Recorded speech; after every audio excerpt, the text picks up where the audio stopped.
All right, so picking up where we left off, I had used my viewfinder to get a good look at the still life and make a rough sketch, sketch to scale. This is 3x4, and I made it 3x4 because I knew that my paper was approximately 18 by 24. In this particular case, this paper is 17 by 22 almost, which is a bit unusual, but it still basically has these proportions. What I did off camera was I added crosshairs to my large paper. And again, this is to help me lay out the figures, the subjects in my still life. Drawing crosshairs ensures that I'm putting things where they belong on the page to make a pleasing composition. So sometimes when students are starting out with still life drawing, what they'll want to do is they'll pick something, maybe the most interesting thing for them. They might pick the candle holder, and they'll just start drawing it in perfect detail. The problem with that is that then it becomes difficult to get the whole composition on the page correct. You might end up with all of your objects too far to one side, or you draw the object too big and then nothing else fits. So instead of doing that and causing ourselves some heartache and, worst of all, extra work, we're going to look at our still life. And again, with the aid of our viewfinder and the crosshairs on it, we can lightly sketch the positions of everything without actually drawing details.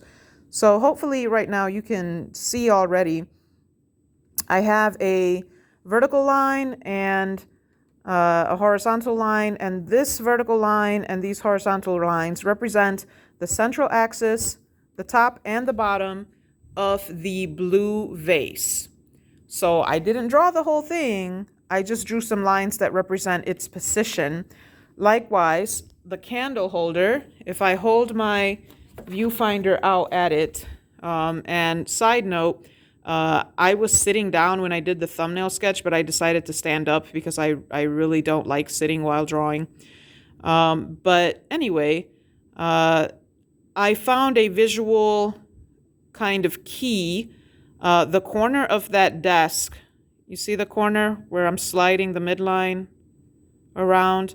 The corner of the desk the still life is on, I'm using that as a reference point. So every time I hold my viewfinder up, I'm lining up that lower central midline with the corner of that desk. That way I know that every time I look away or look down, I'm going to try to get the viewfinder in the same spot so that I have the same position.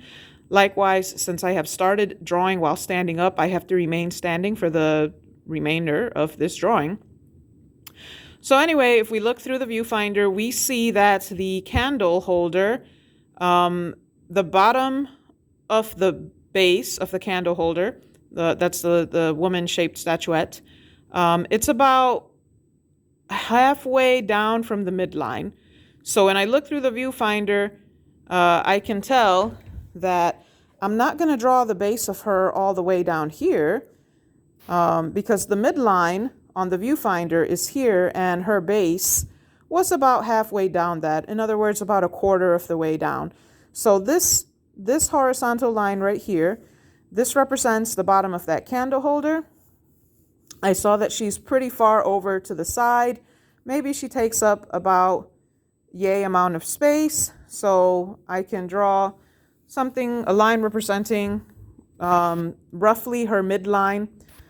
Another side note, right now I'm pressing down a lot harder than I would if I were doing this not for a demonstration. And that's simply to make the lines dark enough so that they'll show up on camera. When you're drawing normally, you should be using this grip, not like this, because this makes you draw dark lines.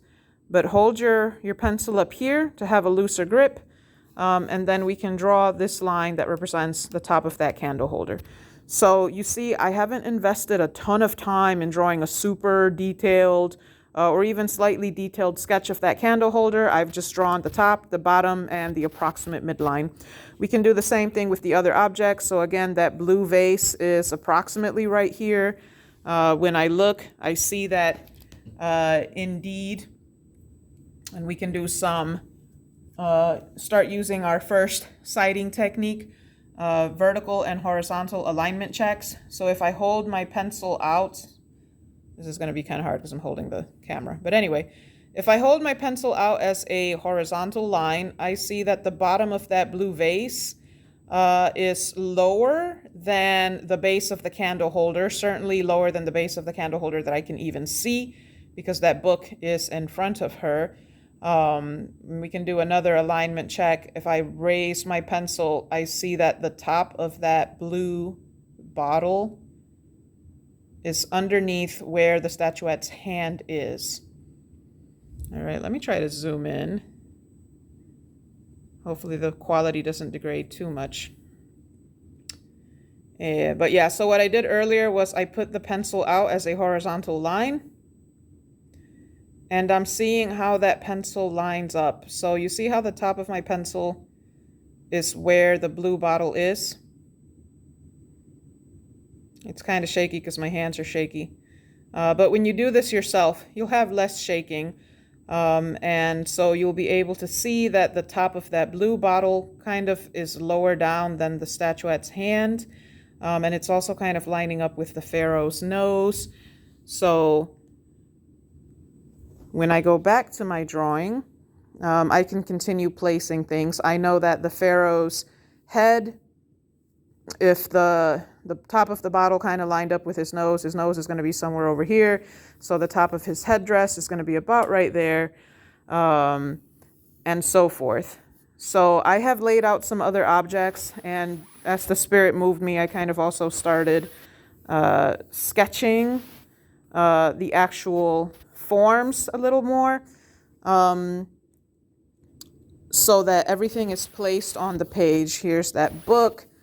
And the big jug, I don't know if you can see it, but there is a very light ellipse right here. I can darken it a little. Again, when you're drawing on your paper, you shouldn't be going this dark this fast because you want to be able to make very light lines that you can draw over and erase as need be.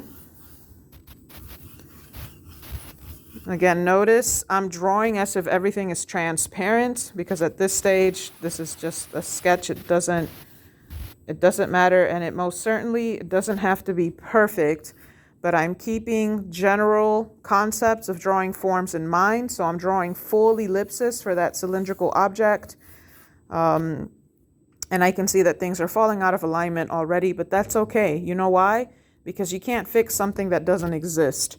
So if you don't have anything at all on your page, it's going to be really hard to make a good drawing that's fully balanced. All right, so I'll stop the recording here and do a little bit more work so that I can show you some other alignment techniques.